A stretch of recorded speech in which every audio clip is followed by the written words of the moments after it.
Olá, boa tarde a todos. É com imensa alegria que a gente recebe vocês todos aqui para celebrarmos e conversarmos um pouco sobre os nossos oceanos, sobre a nossa Amazônia Azul, em comemoração ao Dia Mundial dos Oceanos, que começou essa semana, e também à Década dos Oceanos, que está começando agora, instituída pela ONU.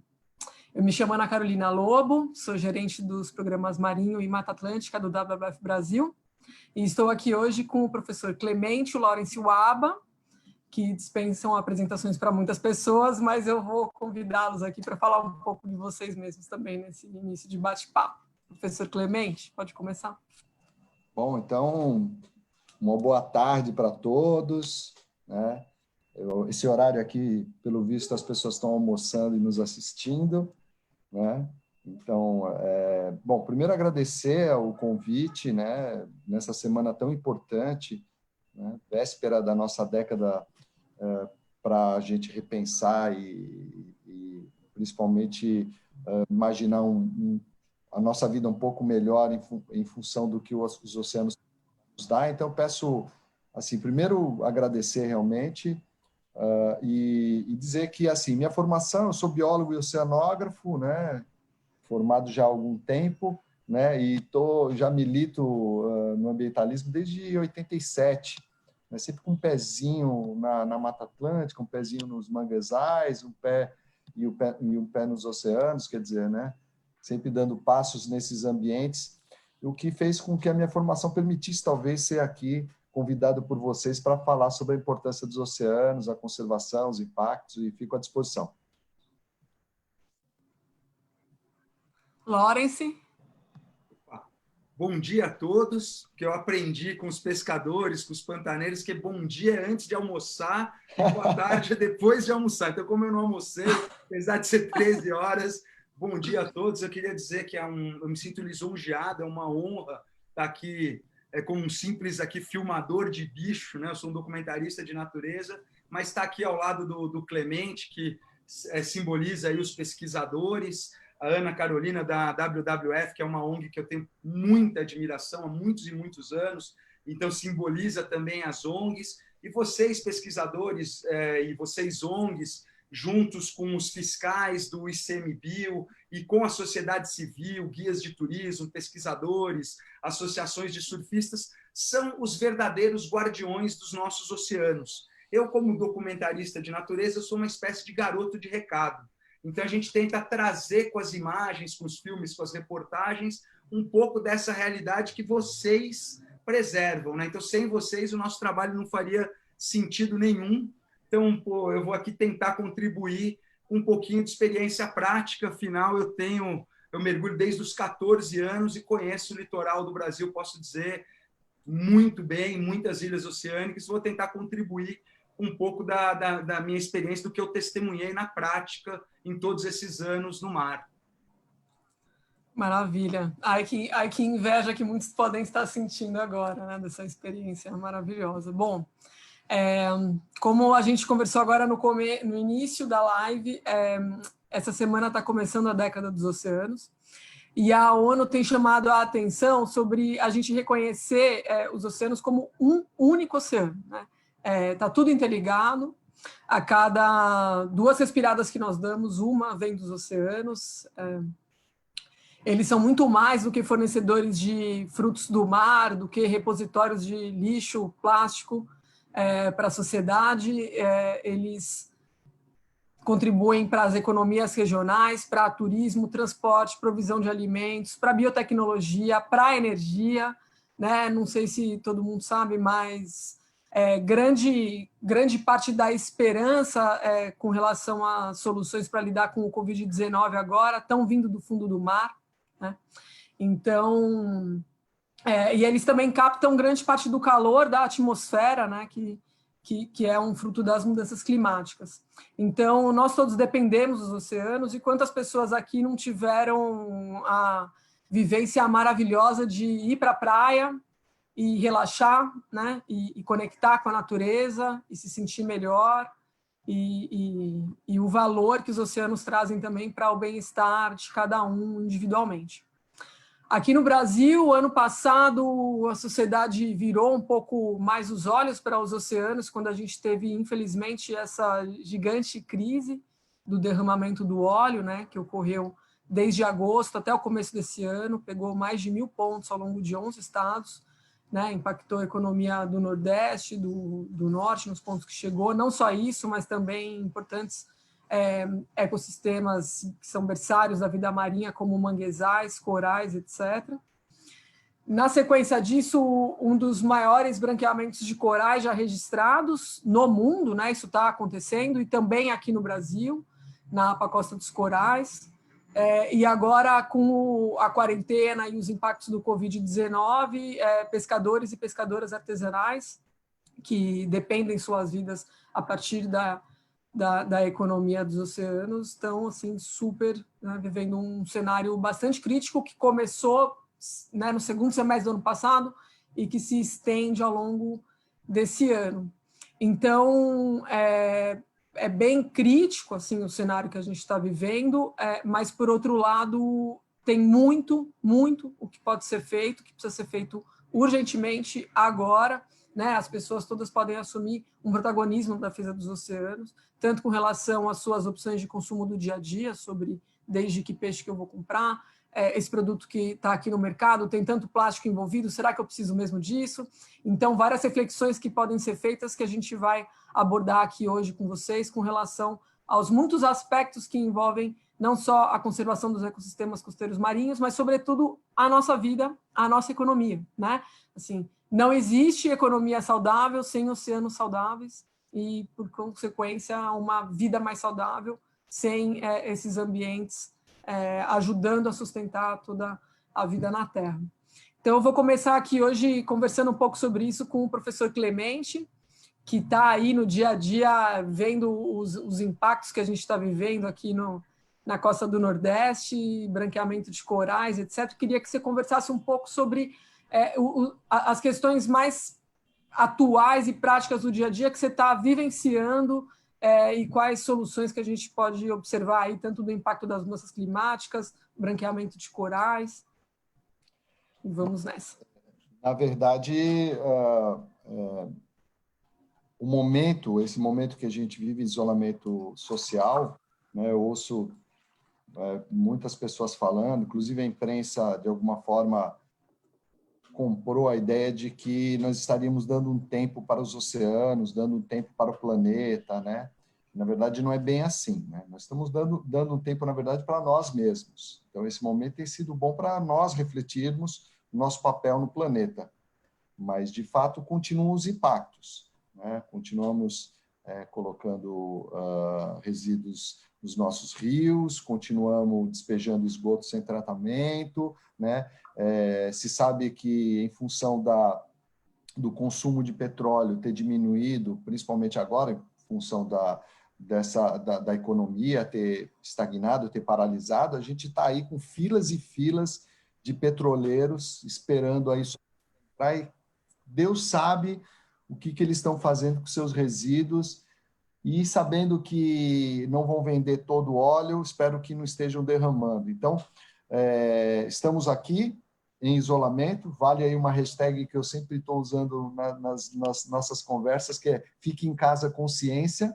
E aí, Laurice, eu queria dizer que você faz divulgação científica com base científica, né? Quer dizer, isso que ele produz, o Laurice, é um vasto material para nós utilizarmos nas nossas aulas e principalmente na questão de conscientização das pessoas. Então, vamos lá. Hoje, a gente poderia listar aqui, eu lembro que em 2006 fizemos uma reunião, quer dizer, participei de uma reunião no Ministério do Meio Ambiente, a convite da Ana Paula Prats, querida Ana Paula Prats, para se discutir as áreas prioritárias para a conservação da biodiversidade.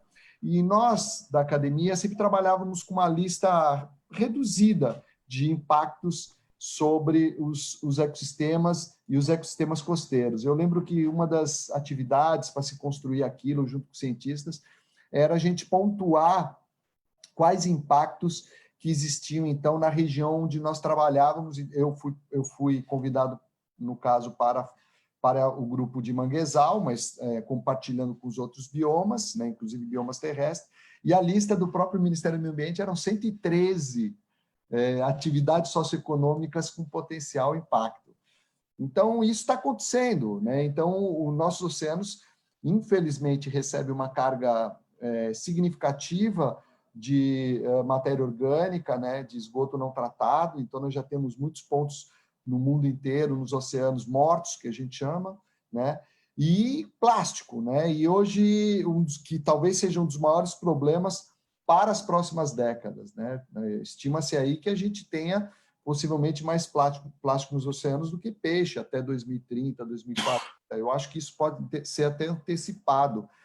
E um probleminha que foi levantado recentemente, vamos falar recentemente, porque quando a gente fala do movimento ambientalista e dos alertas dados pelos cientistas e os conservacionistas, né, quando a gente vê lá na década de 60, quando a gente falava de poluição química, poluição atmosférica pelas indústrias e tudo mais, né, hoje a gente vê que já ultrapassamos todos os problemas imagináveis à época, né, e estamos agora discutindo a questão do microplástico nos oceanos, o microplástico na atmosfera, né? Praticamente toda a população americana hoje tem no seu tecido, na sua circulação sanguínea, nanoplástico. Então, é um problema seríssimo e talvez seja, sem dúvida nenhuma, o maior passivo que nós temos hoje nos oceanos, né? Então, o que a gente espera para o futuro, né? Primeiro que quando se cria uma expectativa de que os oceanos ainda produzem muito, né, possam nos servir dos tais serviços ecossistêmicos, né, Ana, assim, que quando a gente fala quais são os benefícios, você listou alguns, mas são imensos, né? Ele controla o clima do planeta, ele nos fornece o ar puro, né? Ele fornece, sem dúvida, produtos, né, dentre eles o pescado, quer dizer, que tem valor econômico, né? E coisas que a gente hoje tem que discutir, que é a questão cultural.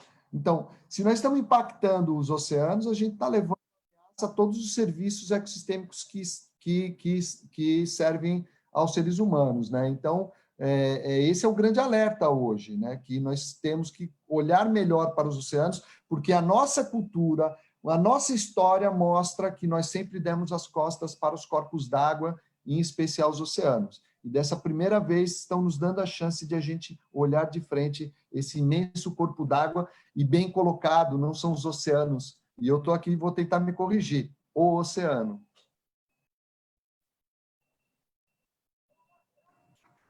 Muito bom. E, Lawrence, você como mergulhador profissional, eu tenho certeza que ao longo de todos esses anos, o impacto que você deve ter visto assim da ação humana nos oceanos deve ter sido brutal, né? Eu mesma que mergulho há mais de 10 anos, mas não sou não sou você, já tenho visto a cada mergulho menos vida, menos peixe, mais, né, corais, maior branqueamento. Então, queria que você conversasse um pouco aí sobre a sua experiência, o que você vivencia, assim, a cada mergulho, e também como é possível conectar mais com o coração das pessoas, né, mostrando isso. Nem todo mundo tem um curso de mergulho para poder acessar esses ambientes, né?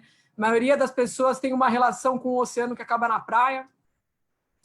Então, é bom compartilhar um pouco disso com as pessoas. Em primeiro lugar, é tanta coisa para falar, eu ouço aqui o Clemente, que eu fico assim, nossa, por onde que eu começo? Né? Então, vamos organizando assim a resposta para a sua pergunta. Eu, além de mergulhador, né, eu estou com 51 anos de idade, quando eu tinha 6, 7 anos, meus pais alugavam uma casa com luz de lampião, em vila de pescador. Então, eu cresci com os filhos dos caiçaras. Com 11, 12 anos de idade, eu passava a noite em barco de pesca, ajudava a tirar rede de manhã. Então, eu vi a realidade dos dois lados, né? E, de fato, se a gente for olhar, os recursos marinhos estão diminuindo muito, visivelmente. Eu vejo aqui em São Sebastião, por exemplo, que eu frequento desde que nasci, a maior parte dos pescadores, eles hoje exercem outras atividades. É tão absurdo que você vai numa peixaria de Maresias e você encontra corvina argentina, salmão chileno, e você não encontra o pescado que vem do litoral justamente por essa exploração. Agora, o que eu acho de interessante, que eu testemunhei, que vale a pena o contraponto, é que é o seguinte, o mar ele é muito rico, ele é nossa grande mãe, né, de onde toda a vida do planeta vem. Então, quando a gente dá uma pequena chance, ele se recupera esplendorosamente. Eu vou dar 2 exemplos simples. De todos os animais que eu vejo lá no costão do Paúba, onde eu nasci, o único que tem mais, quando eu era criança eu via robalo, cavalo marinho, badejo, polvo.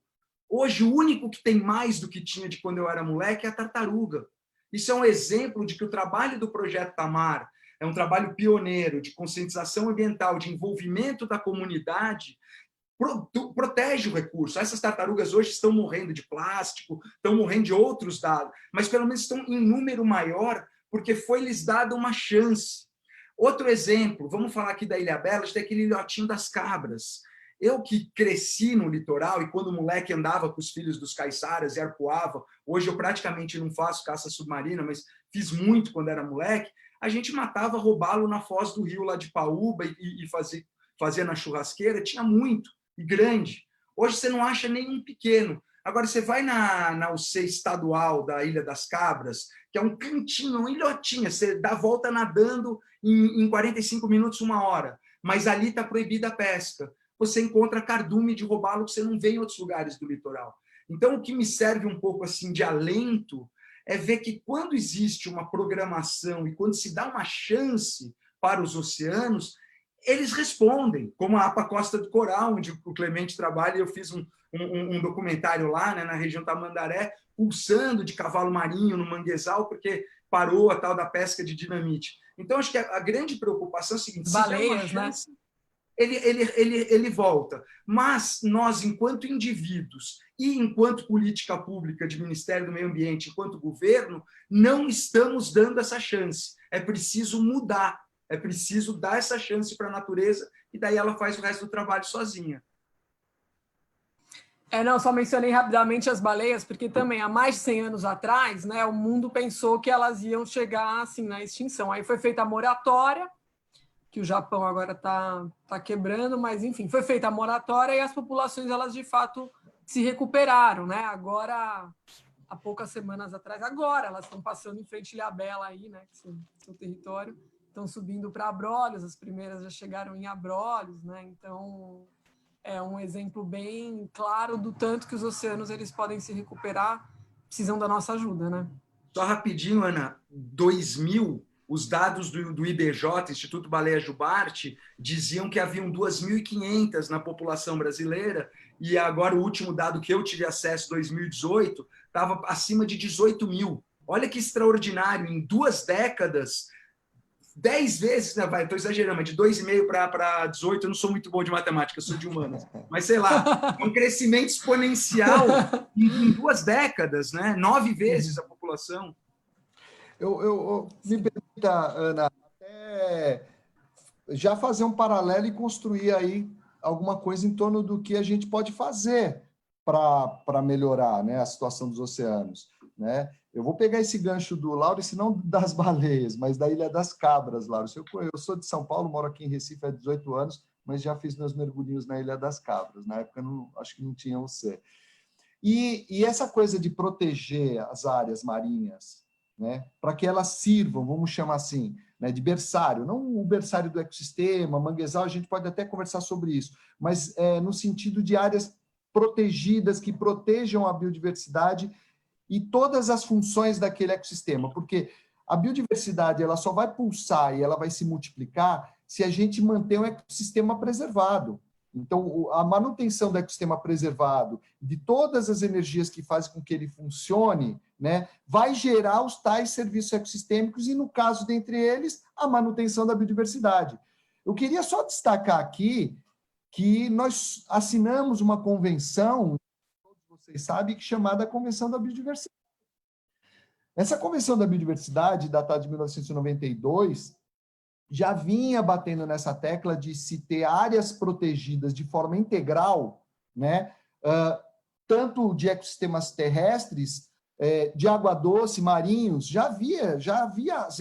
a ciência já mostrava que é necessário isso, porque você transforma aquelas áreas em verdadeiros bancos genéticos. Pois bem, se criaram, então, depois de as reuniões, as famosas reuniões que o Brasil participa, depois a gente pode discutir, porque atualmente a gente desconfia que possa não participar, mas quando participa dessas reuniões e assinou, né, protocolos importantíssimos, as chamadas metas de Aichi. O que as metas de Aichi dizem? Exatamente isso, a gente precisa preservar a biodiversidade. A 11, se não me falha a memória, depois aí me corrijam aí quem estiver assistindo, ela diz das áreas marinhas protegidas, de você colocar em torno aí do oceano todo como área protegida. Atividade socioeconômica impactante. O Brasil patinou até a última gestão de Dilma, né? E nós estávamos patinando em 1,6% do nosso território marinho como área protegida. Ainda se questionava, será que é proteção integral, onde você tem usos que não causem impacto, usos, no caso ciência, somente, então não tem turismo, não tem pesca, sobrepesca é um problema.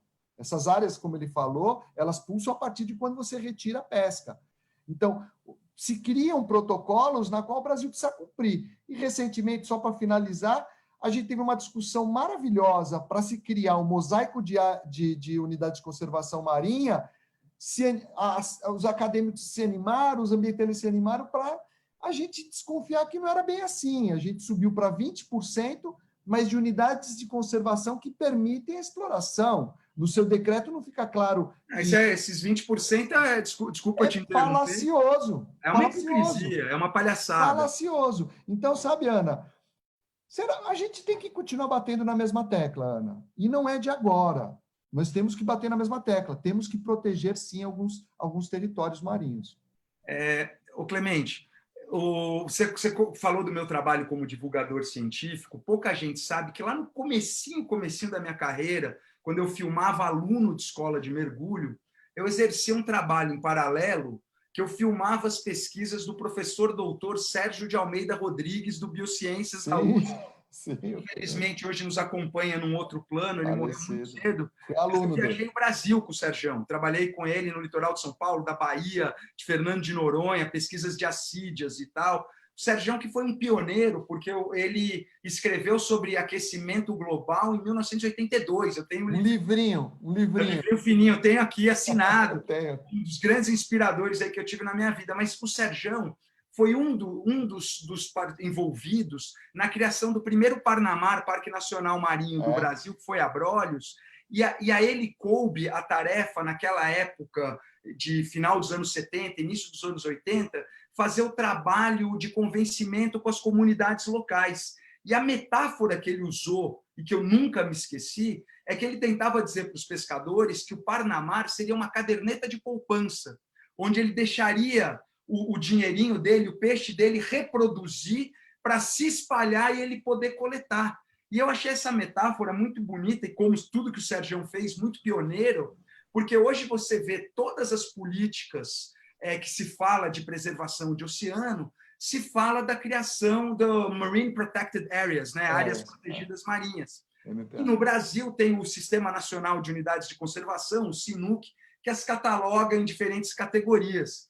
Mas nós vivemos no Brasil, eu vou contar de uma que eu conheço muito bem, tenho uma paixão especial, que é o Penedos ou Rochedos de São Pedro e São Paulo, que a Marinha chama de arquipélago, mas eu me recuso a chamar de arquipélago, porque é um lugar que tem uma das maiores biodiversidades. Eu fui o primeiro cinegrafista brasileiro a fazer imagens subaquáticas, foi o primeiro tubarão-baleia filmado em águas brasileiras em 1993, e de lá para cá a gente chamou atenção, fez documentários internacionais, e aí a Marinha falou, opa, vamos lá ocupar permanentemente. Só que era uma ocupação hipócrita, porque a ideia de ocupar era para poder ter exclusividade das 200 milhas de entorno.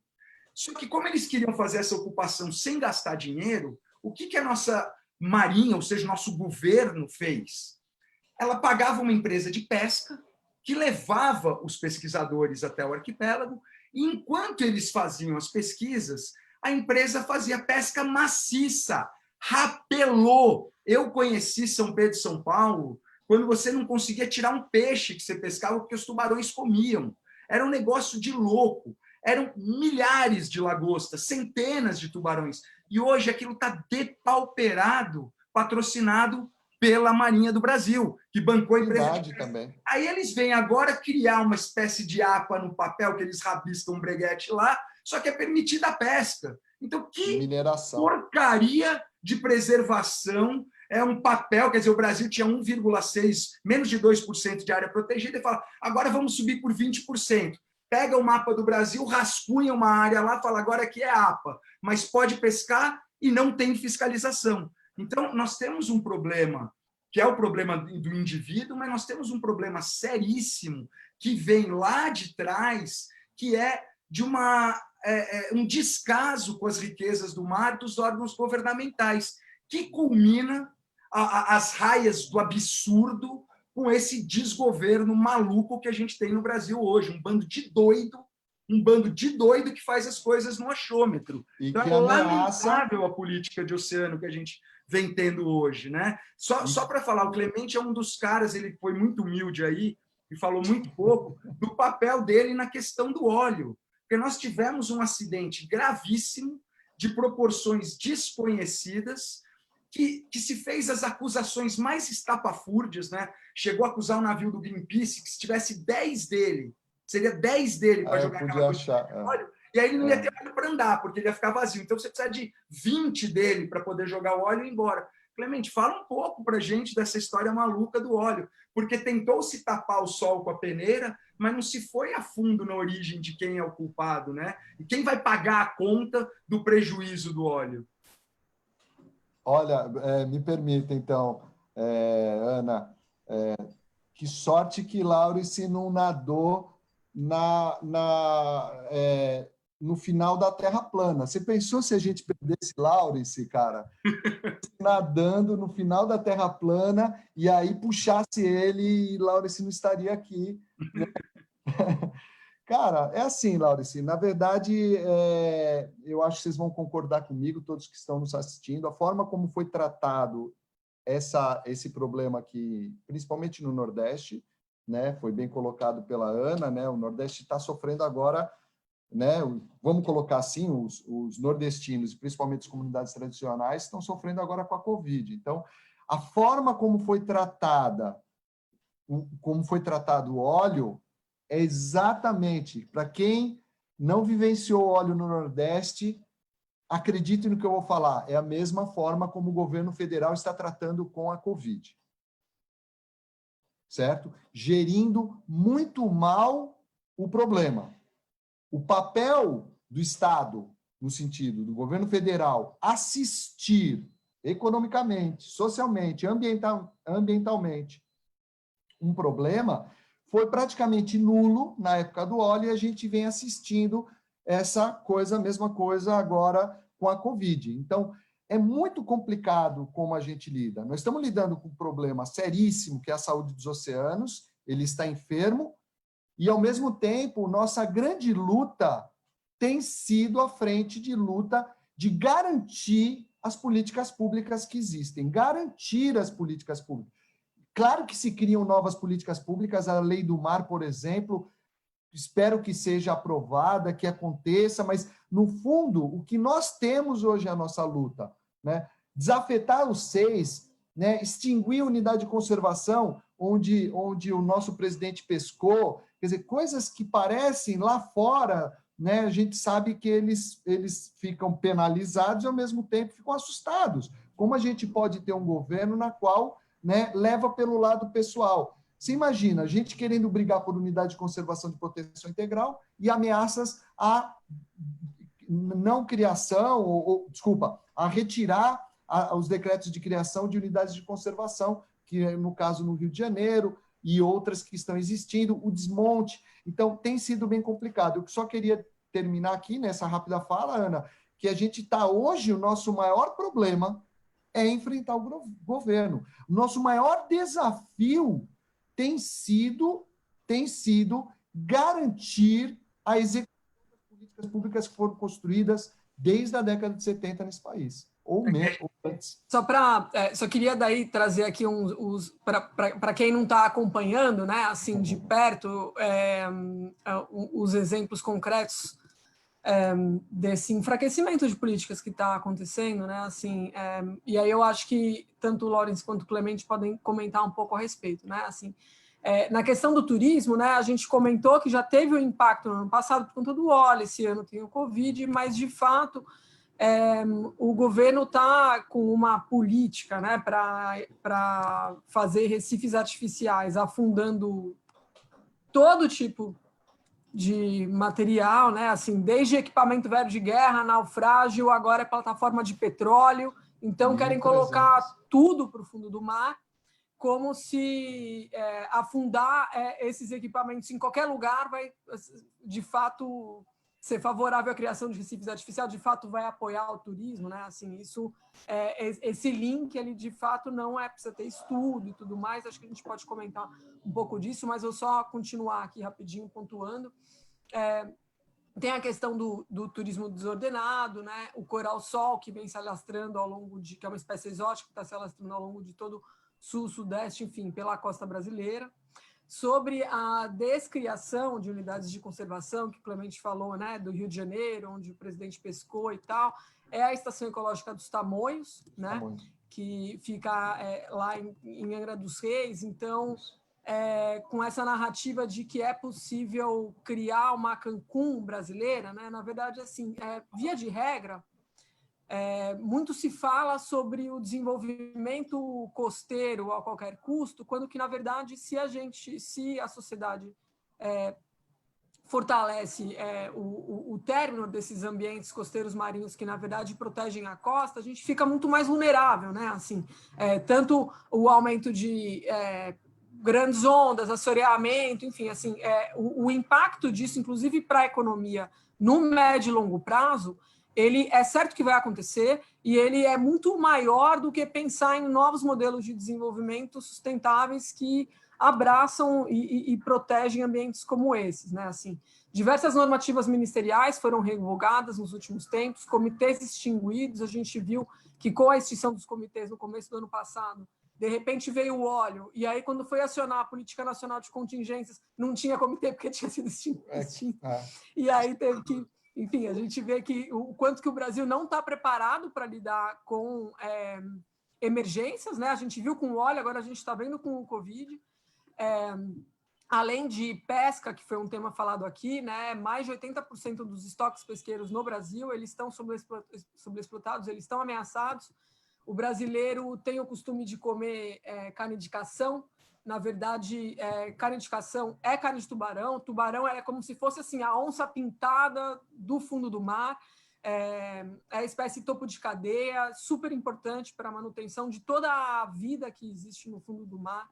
E pouca gente entende isso, né? Assim, mundialmente, as populações de tubarão elas já reduziram em 90%, né? Assim, e tem um ponto muito importante também, que é assim, o papel da iniciativa privada, né, no meio disso tudo. Nos últimos anos, muito começou a ser discutido globalmente assim, sobre a economia azul. E quando a gente traz esse tema aqui para o Brasil, a gente, assim, governo, sociedade civil, empresas, né, assim, existe um olhar sobre a economia azul não tanto conectado com conceitos de sustentabilidade da economia azul.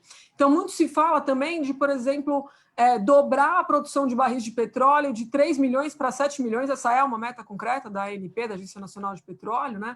Assim, no meio do derramamento de petróleo ocorrendo entre os maiores leilões de óleo e gás da história, a gente não citou aqui, mas ano passado... na 16ª oferta de óleo e gás, né, do leilão de óleo e gás, foi ofertados 4 blocos em Camumu e Almada, que é uma região próxima dos Abrolhos, que é esse primeiro Parque Nacional Marinho que foi criado, que a gente mencionou, que é importante berçário de baleias, que é de área de reprodução de baleias, que é importante berçário da vida, por conta do banco de corais, etc., o maior hotspot do Atlântico Sul que nós temos. E o governo queria...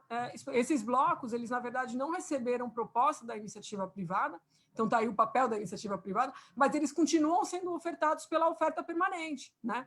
Então, assim... E não receberam proposta porque a iniciativa privada não é boazinha, né? Não receberam proposta porque eles sabiam que iam ser bloqueados. Mas deixa, só pegando aqui teu gancho, você falou assim, de temas tão vastos que a gente precisaria de uma live para... Trazendo links concretos com com vários temas que vocês foram falando, e daí eu estou tentando dar uma qualificada, só para as pessoas entenderem. Mas tem uma coisa que junta todos eles, e acho que tenho certeza que o Clemente vai concordar comigo.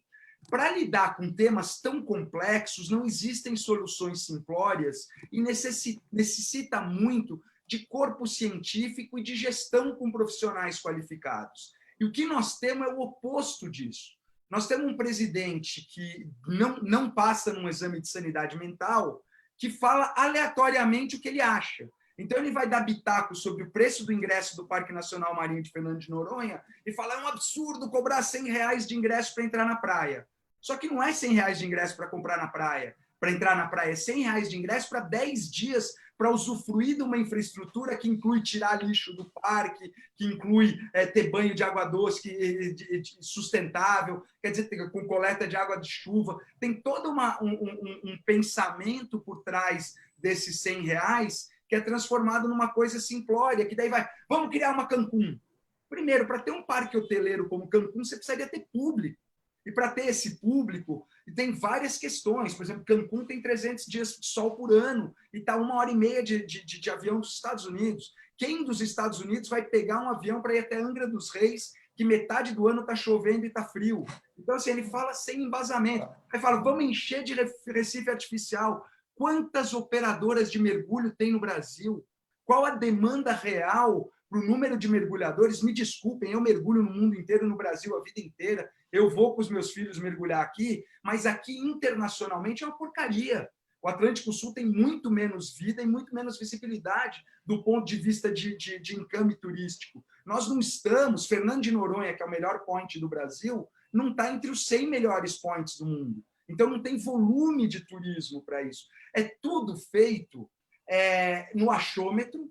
Se contrata um criminoso para o Ministério do Meio Ambiente, não sou eu que estou falando, é o tribunal que o condenou por fraude ambiental quando secretário de Alckmin. Então, é um ministro condenado na justiça, nem o pessoal de direita que apoia o Bolsonaro poderia aceitá-lo, porque foi prometido na campanha que não haveriam corruptos, e ele é condenado por fraude ambiental e corrupção, vantagem indevida.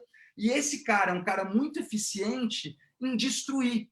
E aí ele vai aparelhando o Estado. Então, desculpa, nós estamos falando da questão dos tubarões, que é uma causa que eu levanto desde 1995. Você citou, Ana, tubarão e onça-pintada são os dois animais que eu mais documento, justamente porque o predador de topo ele é a prova de o ecossistema estar equilibrado. Só vai existir onça e tubarão num lugar que todos os degraus da cadeia estejam equilibrados e funcionando. Então, o nosso secretário de Pesca, o senhor Jorge Saif, aquele que diz que o peixe é inteligente, o barco dele foi autuado em setembro por desembarcar 234 tubarões azuis, que daí vão ser comercializados em grandes cadeias de mercado. Aí entra o papel da iniciativa privada. Então, está uma bagunça esse país, uma bagunça principalmente porque a tomada de decisões não é racional, se afastou a sociedade civil, se afastou o corpo científico, e a gente tem um bando de maluco decidindo o que vai fazer com os nossos oceanos. Eu tenho uma colocação, Laurice, aproveitando um pouco, claro, eu concordo contigo, não tenho o que dizer, nós estamos num verdadeiro desmonte da gestão ambiental brasileira, um retrocesso jamais visto, né? Quando a gente vê que o Brasil foi, em 88, o 6º país do mundo a estampar meio ambiente na sua Constituição, ao ponto de uma hora para outra, a gente está discutindo se aquilo é inconstitucional ou não, vi de novo o Código Florestal, que infelizmente o STF não acreditou na ciência, porque o Código Florestal ele foi destruído, se criou um novo Código Florestal, que, aliás, diga-se de passagem, o novo Código Florestal que ameaça as matas ciliares tem um impacto direto sobre os oceanos, sobre a região costeira. 8.000 quilômetros de linha de costa, na qual que tem as matas ciliares desprotegidas, nós teremos impactos violentos sobre os oceanos. Então, quando a gente percebe que ocorre um desmonte completo, né, e há interesses para que se faça isso, né, a gente vê, primeiro, né, estão ouvindo a ciência? Foi uma discussão que eu tive recentemente. será que a gente precisa, por mais que a gente olhe para os oceanos e diga, nós conhecemos 10% dele, nós conhecemos 10% do oceano. Os 90% do que a gente não conhece, né, corremos o risco de ficar sem conhecer, principalmente quando se fala em biodiversidade, certo? Mas esses 10% do que a gente conhece é suficiente, que todos nos ouçam aqui, é suficiente para defender o que nós estamos defendendo aqui. A proteção da biodiversidade e o uso racional dos recursos naturais. Ponto. A gente não está aqui para inventar história, nós não somos negacionistas. E o papel do atual governo tem sido o do negacionismo, o que, na minha opinião, é perverso, porque talvez o próprio ministro não seja negacionista. Se você fala, como assim, Clemente? Ele toma atitudes negacionistas, mas ele não é negacionista, ele tem fortes interesses em fazer o desmonte da política.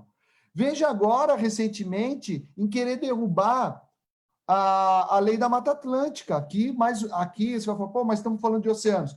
A lei da Mata Atlântica protege as matas ciliares, protege os manguezais. Os manguezais são berçários. Se a gente destruir essa lei da Mata Atlântica, né, nós teremos ameaças ao berçário, teremos ameaça para a zona costeira como um todo e o nosso Oceano Atlântico, a nossa zona que permite o uso. Então, estavam anunciando que o presidente ia assinar hoje essa coisa da Mata Atlântica. Não, é só para terminar, Ana. Aí o que acontece? O Ministério Público Federal tem que intervir, porque nós, cientistas, nós ambientalistas, levantamos a bandeira que seria um risco. O Ministério Público Federal tem que intervir no Supremo Tribunal, mais uma vez, para chegar e dizer, respeite a lei da Mata Atlântica, que ela é superior ao novo Código Florestal, porque ela protege. Então, a gente tem que prestar atenção que o momento, repito, é um momento de que o maior vilão que nós temos, sem dúvida nenhuma, tem sido o governo. Mas, só uma coisa, não podemos... Gente, a gente precisa abrir para as perguntas do chat, está muito gostoso isso. O assunto, tá. Tem muita coisa para falar e tal, muitas das ameaças. Mas... Só uma frasezinha só, e vamos começar a responder as perguntas, mas só uma frasezinha. A gente não pode também só terceirizar. Nosso maior inimigo hoje é o governo, mas a gente não pode terceirizar a nossa responsabilidade enquanto cidadão. Porque o que se joga de lixo na praia, o que falta de consciência, a nós como cidadão, quando joga uma bituca de cigarro pela janela do carro, você acha que ela magicamente desaparece? Ela vai para o bueiro, vai para o rio e vai para o mar. Então, nós, enquanto cidadãos, também somos muito culpados no âmbito das nossas ações, do nosso consumo, da forma com que a gente é irresponsável com lixo. Então, nós também temos uma grande parcela de culpa, até porque nós que elegemos esses malucos que estão aí. Eu queria já fazer, então, o link de um pouco isso que você está trazendo, né? Assim, acho que é importante todo mundo ter clareza das ameaças, mas também acho importante a gente abordar, assim, o papel de cada um, o papel da sociedade, quem está aqui assistindo a gente no calor do seu sofá, vivendo uma quarentena, assim, o que eu posso fazer, né? E daí eu queria já abrir aqui para a pergunta da Maísa Santoro, que fala, muita gente acredita que, por morar longe dos oceanos, exerce pouca influência nesse ecossistema. Seria bacana comentarem sobre os impactos provenientes das cidades e como todos podem contribuir com suas atitudes individuais. Então, queria um pouco que a gente conversasse sobre isso. Foi a primeira pergunta que eu prestei atenção. Eu estou aqui com um olho no gato e o outro olho no peixe. Uma bióloga amiga minha, Maísa, viu? Olha aí. Eu vi, foi a primeira pergunta, eu tinha anotado um negocinho aqui. Mas muito legal essa pergunta. E hoje, pegando a estrada e vindo para cá, para Recife, eu estava ouvindo o podcast da Paulina, né? E uma entrevista que eu não tinha assistido, eu preciso assistir esse podcast junto com a nossa querida Ana Paula. O que acontece? Quando a gente fala dos oceanos, a pessoa que mora lá em Brasília acha que não tem uma ligação direta com o oceano. Se o oceano é a nossa fonte de ar puro, nossa fonte de oxigênio maior, que não é a Amazônia, isso já é justificado. É o oceano. Eu vou me corrigir sempre, porque eu vi que ela falou que é necessário. Não são os oceanos, é o oceano. Então, assim, tem ligação sim. O oceano é responsável diretamente com todo o nosso clima, o clima do planeta. Claro, nós temos um termostato ali, a Amazônia, as florestas tropicais são importantes, os polos, claro que sim, mas os oceanos, que cobrem a maior parte do nosso planeta, são responsáveis por toda a circulação atmosférica também. E tem um papel direto sobre as nossas vidas. E até pegando o finalzinho, só para exemplificar, qual o nosso papel? Eu vou falar do lixo do plástico. Né? E eu lembro que até quando perguntaram, Paulina se posicionou dizendo assim, não, mas olha, nosso papel é da questão do consumo. Gente, nós estamos vendo a pandemia e, por incrível que pareça, aumentou mais de 60% o consumo de plástico, por causa do delivery e tudo mais. Lógico que agora, nesse momento, fica difícil falar, mas vamos repensar o consumo. Nós temos que repensar o consumo. Esse é um papel nosso. Tem gente que está na frente de batalha, tem gente que está brigando com o governo, tem gente que está brigando direto com empresários, tentando defender isso, defender aquilo, mas o cidadão tem o seu papel também. Essa é uma dica que eu gostaria de deixar. O consumo consciente. Não só de produtos que estão envolvidos com plástico, ou o próprio descarte inadequado de plástico de uso único, como sacola de mercado, que já era um problema antes, canudo, copo, etc. Mas hoje em dia as pessoas estão também, assim, ao uso de luvas, né? Uso de máscaras, assim, tá tudo indo parar nos oceanos, esse é um ponto importante, mas também de pescados, né? Eu queria lembrar a todos que ano passado a gente lançou um guia de consumo responsável de pescados, o primeiro já feito assim no Brasil, que apresenta lá espécies que estão na lista verde, amarela e vermelha, ou seja, das mais ameaçadas, evite, deixe essa população se recuperar, não coma, né? Até aquelas que observem o período de defeso, ou as que, sim, as pessoas que comem pescado podem comer. Mas tem aqui um outro comentário que eu vou passar para o Lawrence falar um pouco, que é do Pedro Gonçalo Silva. Ele fala que a prioridade são postos de trabalho acima de qualquer problema ambiental. É triste, mas é real. Lawrence, o que você pode conversar aqui sobre isso? Pedro, você está colocando como antagônicas duas coisas que estão tremendamente relacionadas. Eu vi, nos meus 50 anos de idade, como os antigos pescadores com os quais eu cresci, nos barcos, com todos aqueles conhecimentos ancestrais passados de pai para filho sobre corrente, maré, embarcação e captura do peixe, eles foram, pela falta, pelo desaparecimento do peixe, tendo que migrar para outras áreas, e hoje são caseiro, eletricista, segurança. Eles deixaram uma mão de obra altamente qualificada e cultural que trazia um bem-estar e uma vida saudável na beira do mar. Por quê? Porque exploraram rápido demais esses recursos e num tempo de uma vida mesmo, já não dá para viver de pesca. Eu cresci visitando vila de pescador, onde todo mundo vivia do mar, e hoje tem um pescador ancestral, meu amigo Valmir, que é autorizado, que fez toda a papelada na Marinha e conseguiu, hoje recebe salário defeso, tem a rede dele plotada com autorização, tanto da Marinha quanto do Ministério da Pesca para usar lá. Vai ver quantos dias ele traz peixe, vai ver quantos dias ele tem que fazer bico com outros trabalhos porque não está conseguindo viver do mar. Então, se você for nessa ganância de criar posto de trabalho, você está dando um tiro no pé. Qual pai quer que o filho passe fome? Vai conversar com o pescador do Chuí ao Oiapoque e vai ver se eles têm hoje a mesma qualidade de vida. Então, o que nós estamos falando não é assim, não pode pescar. Muito pelo contrário, eu como peixe. O que eu estou falando é que a gente precisa criar, com apoio na ciência, com pesquisadores como o Clemente, o pessoal estuda as áreas que devem ser protegidas, como o ilustre professor Sérgio falou há 40 anos atrás. Vamos abrir cadernetas de poupança para os pescadores, que são áreas onde a vida marinha pode se reproduzir para se espalhar e aí ser consumida. A gente quer apenas que os recursos sejam explorados de forma sustentável. O que significa isso? Tirar da natureza num ritmo que a natureza possa repor. Só isso. E aí eu queria fazer um link disso também com a outra pergunta do Thiago Nóbrega Lisboa, que ele fala assim, irregular a produção, a responsabilidade das empresas, as empresas sempre passando em paralelo. de fato, as empresas elas têm um papel bastante único e importante, não só na produção pesqueira, mas também na fabricação de produtos, né? Assim, na economia circular, a questão do plástico e tal.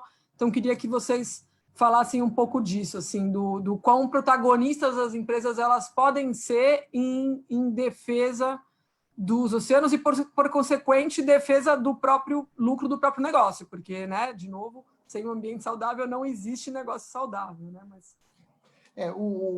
quando voltar até a tecla dos serviços ecossistêmicos, porque há serviços ecossistêmicos que nos beneficia diretamente, então quando a gente fala em ar limpo, quando a gente relaciona com floresta, proteção das águas, o berçário do manguezal, então tudo isso, manguezal como berçário, enfim, esse serviço ecossistêmico, essa discussão de serviço ecossistêmico chegou a um pouco levar uma discussão no mundo que ainda patina, que é a questão do pagamento sobre serviço, né? Então, quando a gente pensa na pesca, um exemplo, quando a gente pensa na pesca, o quanto que da pesca, o recurso que retirado do mar e o valor que é o lucro da empresa, tirando os impostos, né? Quanto que ela paga para que seja investido em conservação? É um exemplo. Quer dizer, quando se explora os recursos naturais, geralmente a exploração se dá num pagamento de uma taxa, que muitas vezes não vai para o fundo de meio ambiente. Ela vai para um fundo específico do governo para a manutenção daquilo que faz a gestão. O exemplo é a outorga d'água, né?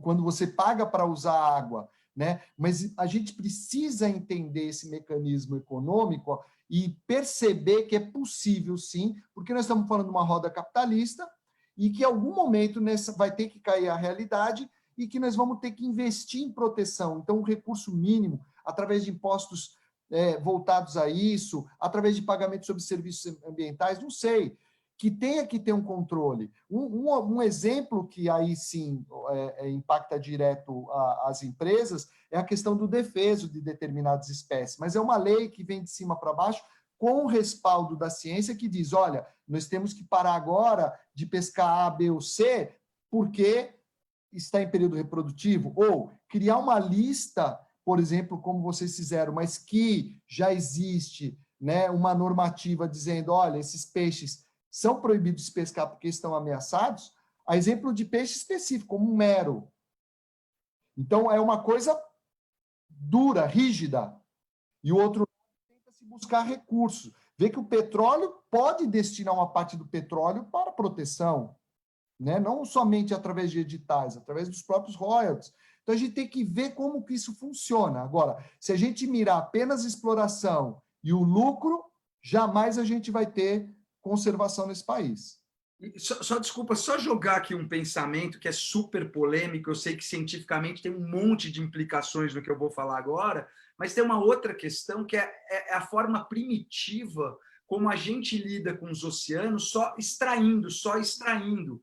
A gente precisa criar a piscicultura, por mais que tenha que estudar e como minimizar o impacto, porque essas atividades também têm impacto, mas não dá. Imagina se a gente, cada vez que fosse comer um alface, tivesse que entrar no meio da mata e achar onde a natureza tem um pé de alface e arrancar ele, né? A gente não ia comer salada.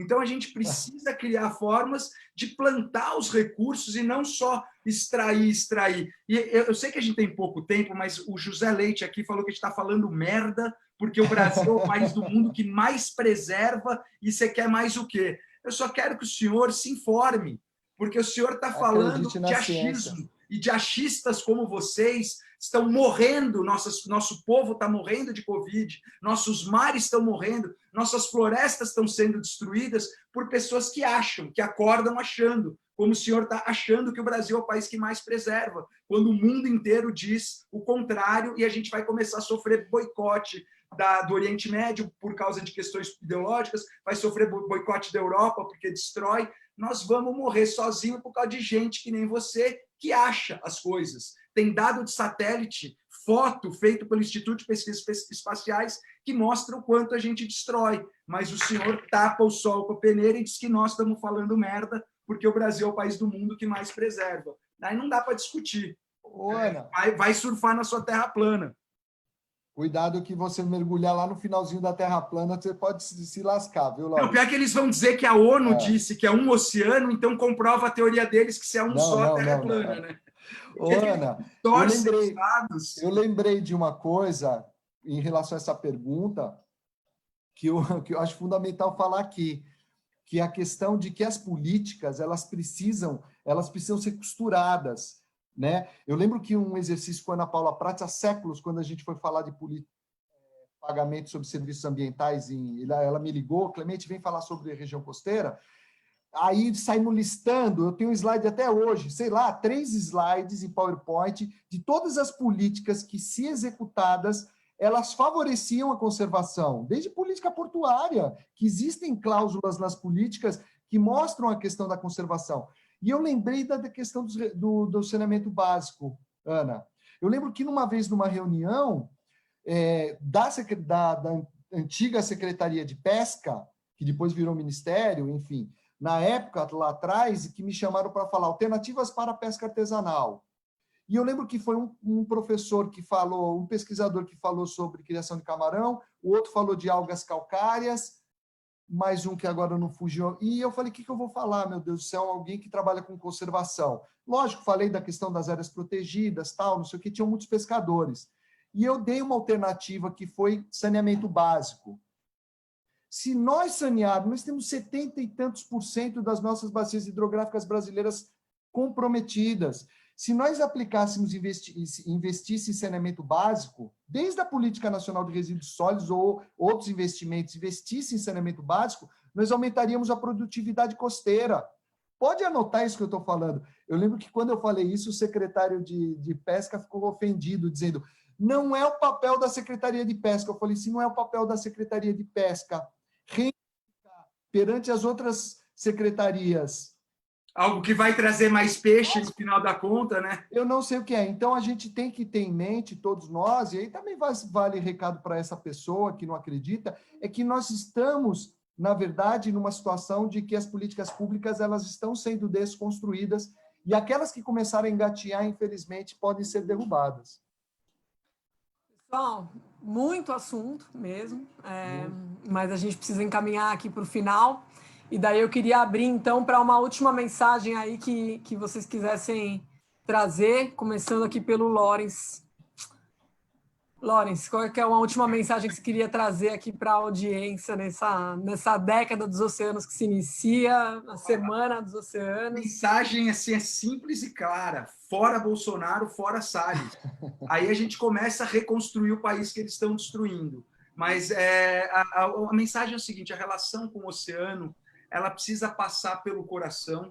E a gente precisa entender que o oceano é a nossa grande mãe. É de lá que vem o ar que a gente respira, que é uma fonte de lazer, transporte. Falamos muito disso. Se a gente tem que ter uma relação de respeito, o oceano como nossa casa. Então, enquanto a gente não pode barrar as questões globais, vamos cuidar das nossas atitudes individuais. Cuidar do nosso lixo, da forma com que a gente usa a água, da forma com que a gente respeite os oceanos para ir construindo essa mudança naquela frase de Gandhi, né? Seja você a mudança que você quer no mundo. Então, eu me despeço dizendo que é uma honra falar com Clemente, Ana, sou fã da WWF, conta comigo para o que precisar, inclusive imagem de onça e tubarão, são nossos grandes embaixadores. Opa. E se essas imagens não forem usadas para proteger a natureza, então não tem sentido em fazer elas. Eu agradeço aí o espaço. Professor Clemente. Poxa, Ana, eu queria pedir a todos que estão nos assistindo, acredite na ciência, por favor, acredite na ciência. São décadas e décadas, nós somos pagos por vocês, nós cientistas, eu não sou só cientista, eu sou extensionista, eu dou aula, né? Sou ambientalista porque eu tenho esse viés do ativismo, mas acreditem na ciência. Um país sem ciência e sem educação não se desenvolve. Eu queria que vocês pesquisassem isso. Pode usar qualquer plataforma, pode usar o Google, uma ferramenta dessas aí. Procure lá qual país que se desenvolveu sem ciência e sem educação. Vocês não vão encontrar.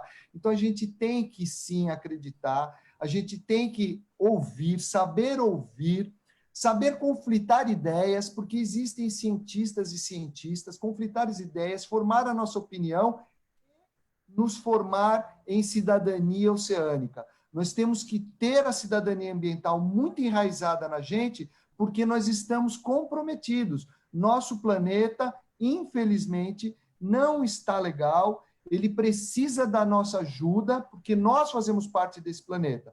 E quem vai nos indicar o caminho certo, sem dúvida nenhuma, são cientistas. Isso aí, muito bom. Bom, pessoal, é isso. Eu queria também reforçar que a gente falou isso bastante hoje aqui, mas os oceanos, eles sustentam a nossa vida, as nossas economias, as nossas regiões, eles precisam da gente, porque eles estão sob ameaça. Não são só políticas públicas nacionais, mas o impacto das mudanças climáticas, a sobrepesca globalmente. Agora vou eu aqui me corrigir, estou falando os oceanos, é o oceano. A partir de hoje. Oceano. Mas essa vai ser difícil, próprio, porque ontem eu estava na dúvida se eram 4 ou 5, né? Porque tinha aquela dúvida da Antártida. Agora é muito mais fácil. Agora está mais fácil. Já tem nome? Mas eu só queria... Pangeia. Pangeia Parteira. Só queria aqui falar também um pouco que o próprio Covid-19 ele mostrou para nós todos que estamos todos conectados. O oceano ele também ele conecta toda a vida, ele é esse elo. E eles precisam da gente e a hora da gente agir é agora. Todos podem ser protagonistas dessa mudança que a gente quer ver no mundo, que nem o Lawrence falou, parafraseando o Gandhi. Mas desde os nossos hábitos de consumo até o nosso papel de cidadão, cidadania oceânica foi excelente, vou passar a usar esse termo daqui para frente, professor Clemente. Também. Então é isso aí, gente, aproveitem, amem os oceanos, para além de quando vocês vão passar férias nas praias, entendam que durante todos os dias do ano é possível causar um impacto positivo, uma diferença muito grande em toda essa abundância de vida marinha aí que nos protege e nos defende. Cidadania. Obrigada, pessoal. Uma ótima década dos oceanos para todos. Obrigada, tchau, pessoal. Clemente. Valeu, Lawrence. Valeu, Ana. Valeu, os bastidores.